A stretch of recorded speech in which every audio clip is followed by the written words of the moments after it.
This is my second in a series on photography, in particular wildlife photography.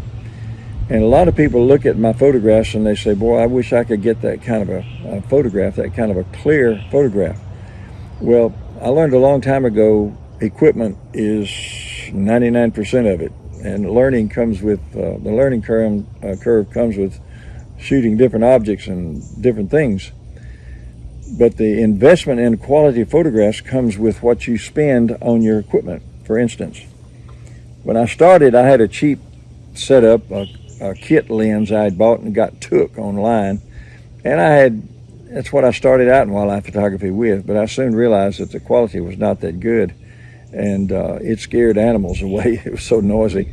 And so Charlotte and I decided to invest $10,000 in equipment. Let me give you an idea of what equipment costs. The big lens that is now in lockdown in California for repair cost me $5,500 for one lens. And that is my low light 300 millimeter lens, which I enhance with 2x teleconverter when I need to get 600 millimeter. That's basic in wildlife photography. Most wildlife photographers go a lot further than that.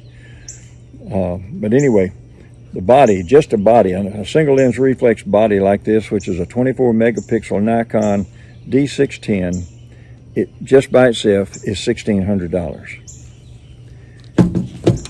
The micro lens, which is by Nikon, and that I use for very close-up photography, the micro lens is $807. And the wide angle lens that I use for landscapes, $1,000 basically. These are B&H photograph prices. You can buy them cheaper through other things all around the country, I'm sure. But I trust all my work and technology and everything to B&H photograph. Now that's an idea of your cost when you're going to shoot photographs with the clarity that you want. And a lot of people get disappointed because they can't get that with their point and shoot cameras, and I understand that. But you have to decide what your purpose is in photography. What are you going to invest your money in? And I always say invest your money in your lens. That's where most of the cost is, but that's where your quality of photograph comes in. Now this camera here, which is a point and shoot, which is a phenomenal camera. It's not a good low light for freezing butterfly wings or in flight or hummingbirds. These are $1,000 fundamentally. Now, but I wanted to show you this because this is a zoom lens and it is a point and shoot type of camera, but where I get 3,000 millimeters, that's not optical zoom. It's only less than 600 millimeter optical zoom. But electronically, you get 3,000 millimeters, and that's where I get the long shots from. So you're talking about investment in money. It depends on what your purpose was. Mine was ministry. We committed to spend the money to get quality photographs, which we pray will be our blessing to you today. Now, there are 4 aspects I want to talk briefly about in a short period of time that you're going to have to learn to deal with in doing wildlife photography, no matter what. You're going to deal with aperture, shutter speed, ISO, and white balance. Those are 4 critical things. There are other aspects to this, but I'm talking about when you're just going out to shoot birds and whatever. A hummingbird has to shoot to freeze the wings in flight. You have to have high light, like bright sunlight, to get it, and without using a high ISO, which is going to bring graininess to your picture. It's not going to be clear. But I'll have to shoot 3,500 to 4,000ths of a second. Not all camera equipment can do that. Mine can.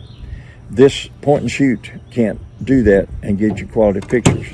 The single lens reflex with the big lens can do that and give you 4,000ths of a second. It lets in enough light. And so a camera operates like the eyeball. The aperture is like your iris. It opens and closes. The narrower, the less light. The more open, the more light. That's your aperture settings. Your shutter speed is like your eyelid when you blink. And how fast your shutter speed determines how much of the light the aperture is set to let into the sensor, which in in this type of photography is ISO. There's a sensor in the back of the camera. Also, in your eye, there's the optic nerve that gathers the information and sends it to your brain and interprets that. That's what happens with the ISO sitting in the back of the camera. So the camera operates like the eyeball in the human eye. And so all those things are interchangeable depending on what you're doing and what you're photographing. So that comes with a learning curve. If I want a bokeh, which is a blurred out background, which I shoot, a lot of my photographs are like that, I'm going to have a wide open lens, aperture wise, and I'm going to have a fast shutter speed. If I want to freeze, like I said, a hummingbird's wings in flight, 4,000ths of a second, with good light, with a good lens, a good camera. And so those things, ISO, shutter speed, aperture, we'll talk more about those later.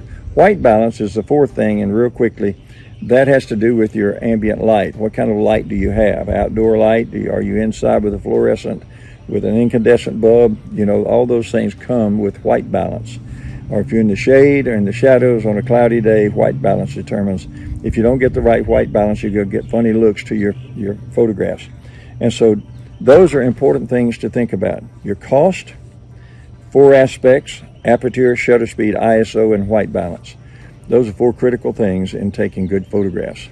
And so have fun, but determine before you spend a lot of money on camera equipment, what's your purpose? Mine was ministry and continues to be that today. And the hummingbirds are going crazy right now all around me. But anyway, have a great day. I hope this is beneficial to you.